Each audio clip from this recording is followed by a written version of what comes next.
তুই কোথাও যাচ্ছিস না মল্লিকা? আমি যদি এখানে থাকি তাহলে মা আমাকে ঘর থেকে বেরোতে দেবে না। কে বললো তুমি এই বাড়িতে থাকবে? তুমি তো গুরুজির কাছে থাকবে। ঠিক, রঙ্গনের বউ হয়ে। রঙ্গনের কোনো আপত্তি নেই, ছোটকার মত আছে, আমরা সবাই তোর পাশে আছি। দেখো মল্লিকা, তোমারও তো অধিকার আছে সুস্থভাবে বাঁচার, একটা সুখী জীবন পাওয়ার।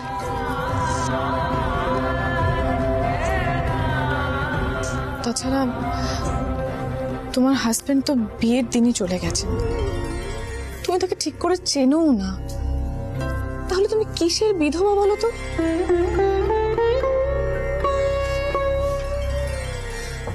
আমার কপালে সুখ লেখা নেই গো। তোমরা শুধু শুধু ও চেষ্টা করো না।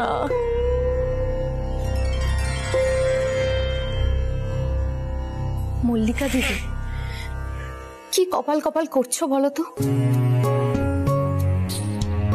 রঙ্গন দাদার সঙ্গে তুমি খুব সুখী হবে। রঙ্গন দাদার মতো ছেলে হয় না। হ্যাঁ মানছি, বিয়েটা হয়তো লুকিয়ে করতে হচ্ছে, কিন্তু একবার বিয়েটা হয়ে গেলে তখন দেখো সবাই খুব আনন্দ পাবে। মল্লিকা, জীবনে একটা ধাক্কা মারতে হয় রে, নাহলে বাধা কাটে না, জোরে ধাক্কা মারতে হয়। তোর হয়ে আমি লড়াই করব, তোকে কেউ কিচ্ছু বলতে পারবে না, আমি আছি তোর সাথে। দাদা ভাই,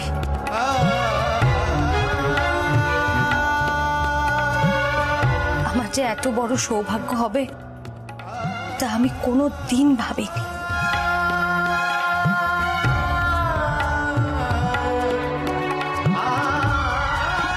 আমার যা পাওয়ার ছিল তার সব পাওয়া হয়ে গেল আশ্রমে যাওয়ার আগেই।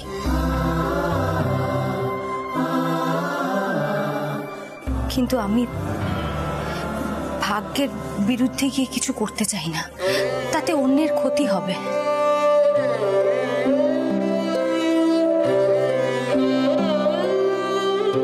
রঙ্গনবাবু ভগবানের মতো মানুষ, ওনার কাছে আমার কৃতজ্ঞতার শেষ নেই। ব্যাস ওইটুকুই থাক, আমি আর দয়া নিতে পারবো না।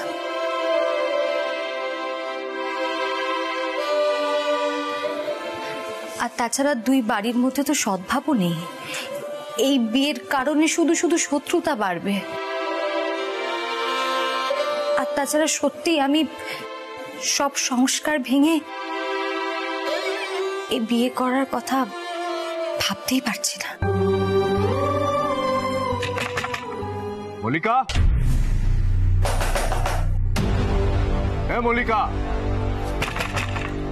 দরজা বন্ধ করেছিস কেন? দরজাটা খোল মল্লিকা। মল্লিকা,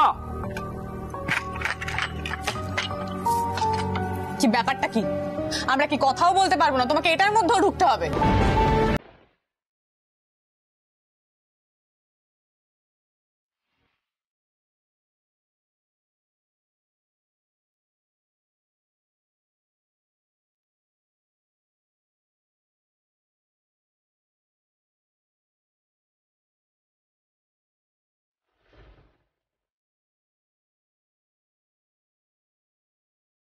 কি কথা হচ্ছিল?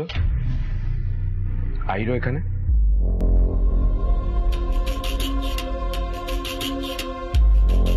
কি ব্যাপার মল্লিকা, ওরা কি বলতে এসেছে?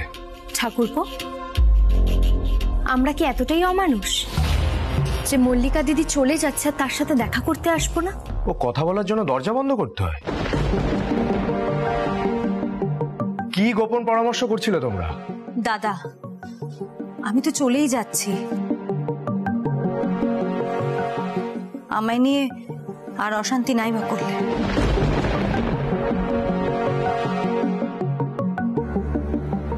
আমার সত্যি জানতে ইচ্ছে করে তোমার মাথাটা এইভাবে কে বিষিয়ে দিয়েছে মোল্লার। সুস্থ স্বাভাবিক চিন্তা করতে শেখো। সবাই চলো এই ঘর থেকে।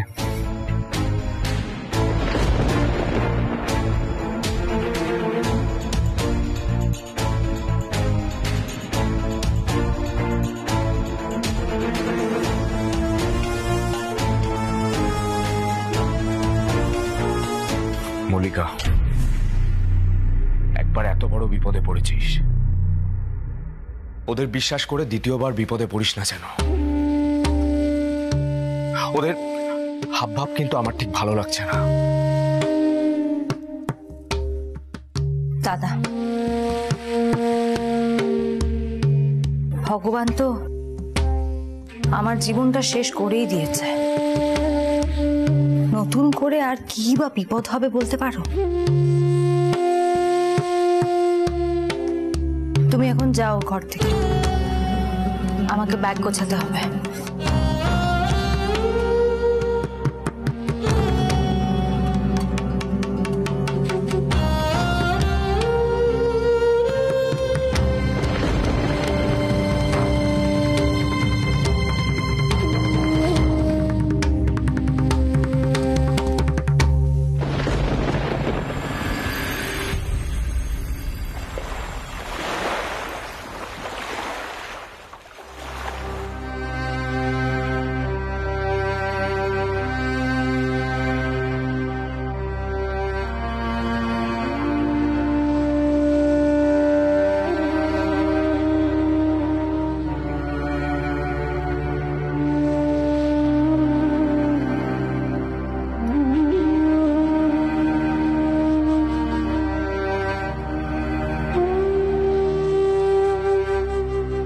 ফ্যাস ফ্যাস করে কেঁদো না তো ছোট বউ। এতই যদি কষ্ট হচ্ছে তাহলে মেয়েটাকে বাঁধা কাটে পাঠিয়েছিলে কেন? ঠাকুরপো, রুক্মিণীকে তো এই কথাটা অনেকবার বললে, মেয়েটাকে দূরে পাঠিয়ে দিচ্ছে, কাঁদতেও পারবে না একটু। মা আর কেঁদো না, মা আর কেঁদো না, আমি আশ্রমে খুব ভালো থাকবো, তুমি দেখো। তুমি আর পিসিটা আমি বরং যেও আমার সঙ্গে দেখা করতে। হ্যাঁ, সেই ভালো হবে। কাঁদিস না ছোট বউ, মল্লিকা যে গুরুদেবের সান্নিধ্যে যাচ্ছে এ তো অত্যন্ত ভালো কথা। মল্লিকা মা, সবাইকে প্রণাম করে এবার তুই রওনা দে। পদ্মা জানিয়েছে ওরা বাস নিয়ে ঠিক সময় অপেক্ষা করবে তোর জন্য। ওরা গুরুদেবকেও জানিয়েছে, কোনো অসুবিধে হবে না।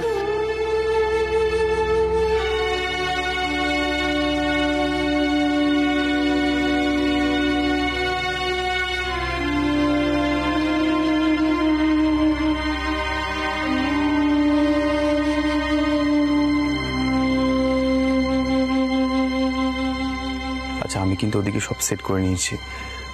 ছোটকা রঙনকে নিয়ে মন্দিরে পৌঁছে যাবে, আর আমি মল্লিকাকে পৌঁছে দেব বলে মন্দিরে নিয়ে যাব।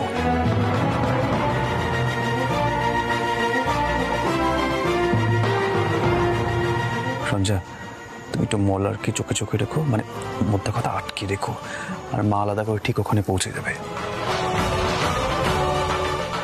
তারপরে আমি দেখি মল্লিকার এই বিয়েটা কে আটকায়।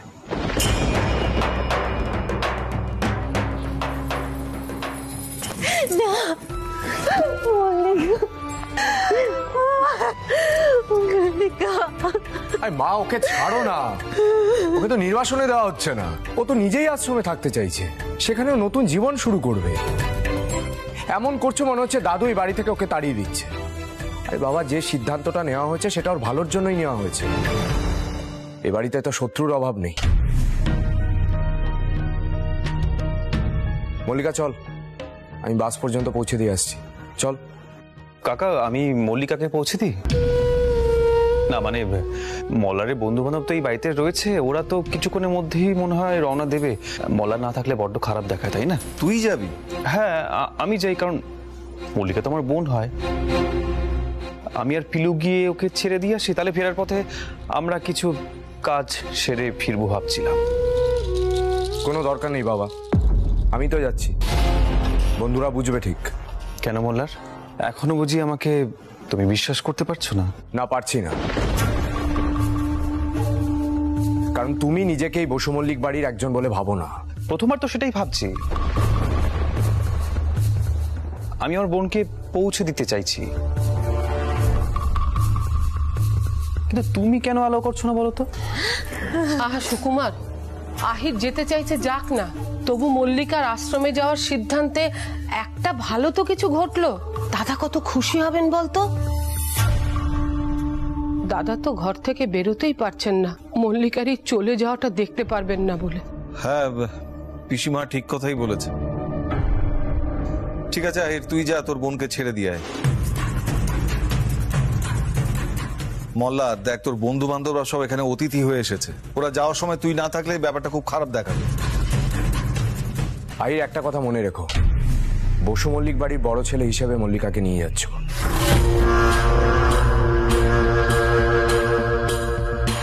আমার কেন জানি না মনে হচ্ছে কিছু একটা গন্ডগোল আছে। আমি বলবো কেন তোমার এটা মনে হচ্ছে, কারণ তোমার মনটা বিষাক্ত হয়ে গেছে, তাই। আর কোনো কারণ নেই। যাকে ফিলু, তুমি মল্লিকাকে নিয়ে এসো, আমি সুটকেসটা নিয়ে করছি।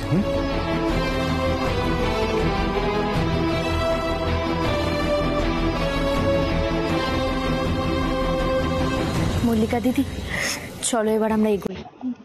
চলো।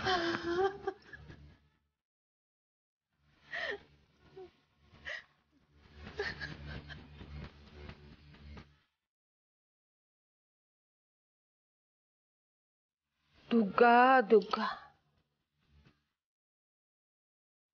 পিসিমা, চলুন একটু ঠাকুর ঘরে যাই। তাই চলবো, তাই চল।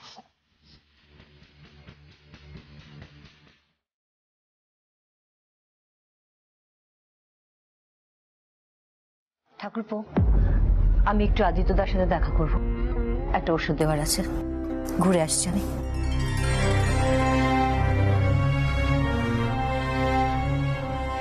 বাবা,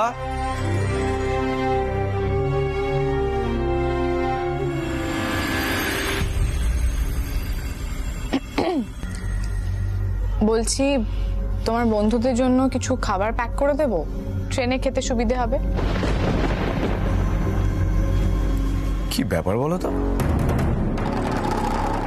না মানে, তোমার মায়ের তো এখন সেরকম মনের অবস্থা নেই যে এসব কিছু ভাববেন, সেই জন্যই বলছিলাম আর কি। আমি স্যান্ডউইচেস প্যাক করে দিতে পারি, তোমারই প্রেস্টিজের ব্যাপার, তুমি বললে করে দেব। আমার জন্য যেন কারোর প্রেস্টিজ না যায়, তেমনই তো কন্ডিশন ছিল।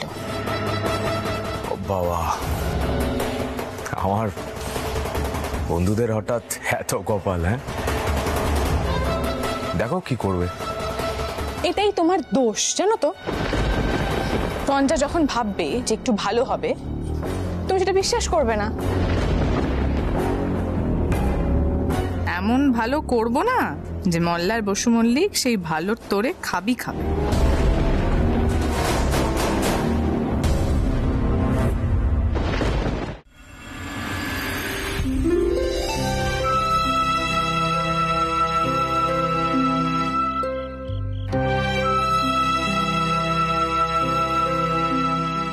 দাদা ভাই, তোমরা আবার কষ্ট করে আসতে গেলে কেন?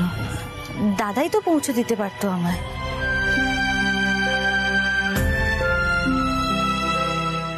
ও, তার মানে দাদাভাই ডাকটা শুধুমাত্র মুখে না, মানে দাদাভাই বলে আমাকে তুই মানিস না, তাই তো? এ বাবা, না না না, এইসব তুমি কি বলছো?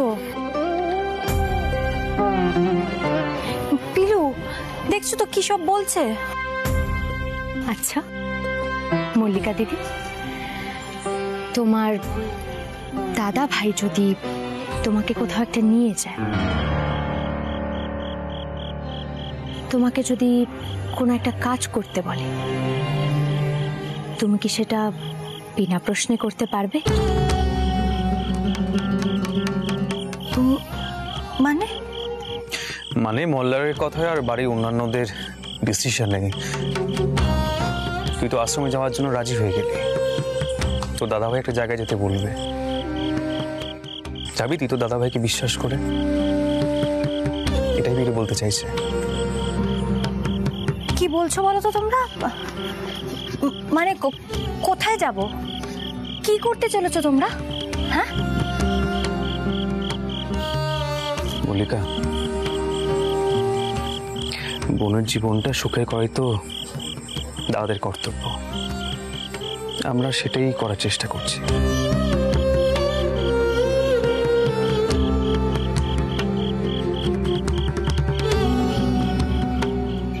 পিলু, ওকে নিয়ে গাড়িতে উঠো, রমনরা পৌঁছে গেছে, এসো। দাদা ভাই, এসব তুমি কি বলছো? এ হতে পারে না, কিছুতেই হতে পারে না। আগুন জ্বলবে তো চারিদিকে। দাদু এখনো আছেন, বিধবার বিয়ে এই বাড়িতে কখনো কেউ মানবে না, বিশ্বাস করো। এ হতে পারে না। সেই সবকিছু তোমার দাদা ভাই সামলে নেবে। মল্লিকা দিদি, তুমি কেন এভাবে নিজের জীবনটা নষ্ট করবে? বাঁচার একটা চেষ্টা তো মানুষ করেই। এক মল্লিকা, বসু মল্লিকদের এই সংস্কার, এই সমস্ত গোড়ামি, এগুলো থাকিস না। আমি মানছি একটা বড় ঝামেলা হবে, আমরা সবাই সেই ঝামেলাটাকে আটকাবো, সামলাবো, আমরা রুখে দাঁড়াবো। সেই তো তুই আশ্রমে গিয়ে লড়াইটা করবি, তাহলে ভালো থাকার জন্য কেন লড়াইটা করবি না তুই?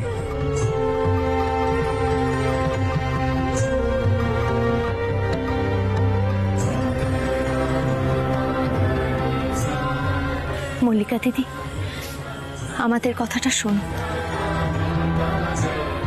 তোমার ইচ্ছে করে না একটা ভালো সংসার পেতে?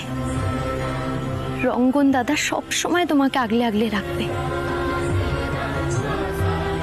পাশে যদি একজন থাকে তখন না সব লড়াই অনেক সোজা হয়ে যায়। এটা আমাকে ওস্তাদ জি শিখিয়েছেন।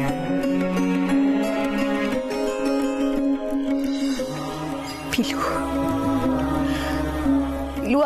আমার যে নিজের কপালের উপর ভরসা নেই পিলু। হবে, ভরসা হবে। একবার তোমার সংসারটা শুরু হোক। আচ্ছা, এবার তাড়াতাড়ি চলো। ছোট ম্যাডাম আর কতক্ষণ ঠাকুরপোকে আটকে রাখবেন, তাই না? চলো ওস্তাদ জি, এসো এসো মল্লিকা দিদি, এসো।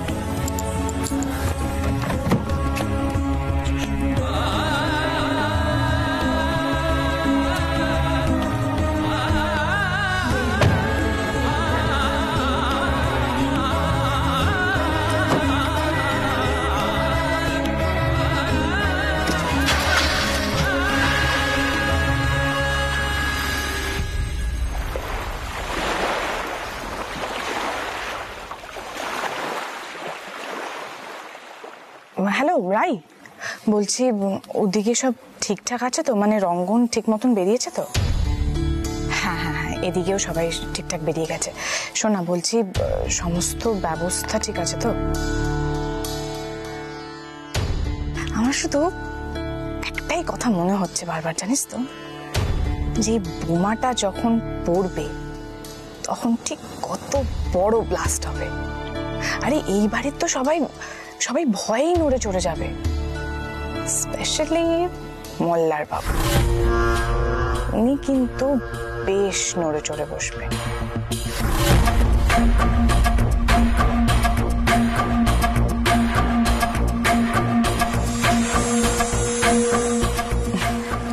ঠিক আছে, সে যাকে যাক, তুই কিন্তু সাবধানে বেরোবি আর সমস্ত জিনিসপত্র গুছিয়ে নিয়ে বেরোবি, কেমন? আমি রাখছি, ঠিক আছে?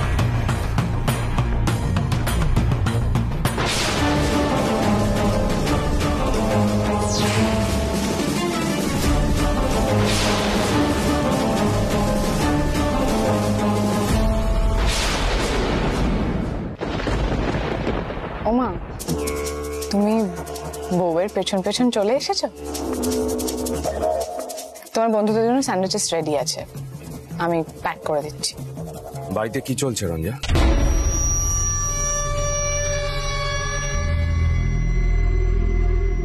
মানে? ও বাবা, তুমি এখনো ওই একই কথা নিয়ে পড়ে আছো?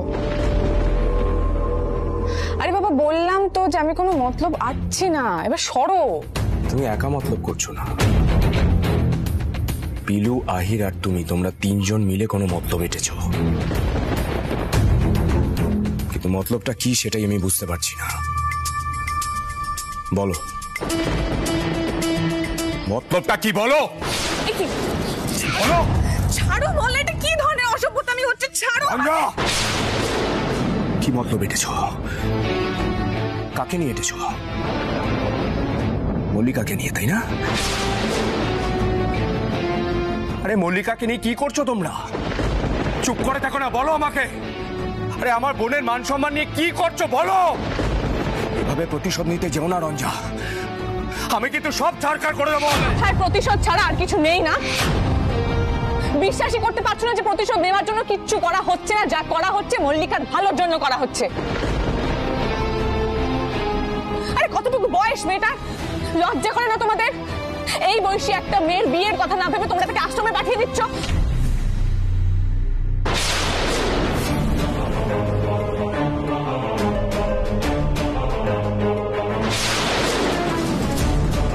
মল্লিকার ভালোর কথা ভেবে কি করছো রঞ্জা? চুপ করে থেকো না, বলো আমায়। মল্লিকার বিয়ে দিচ্ছ না তো?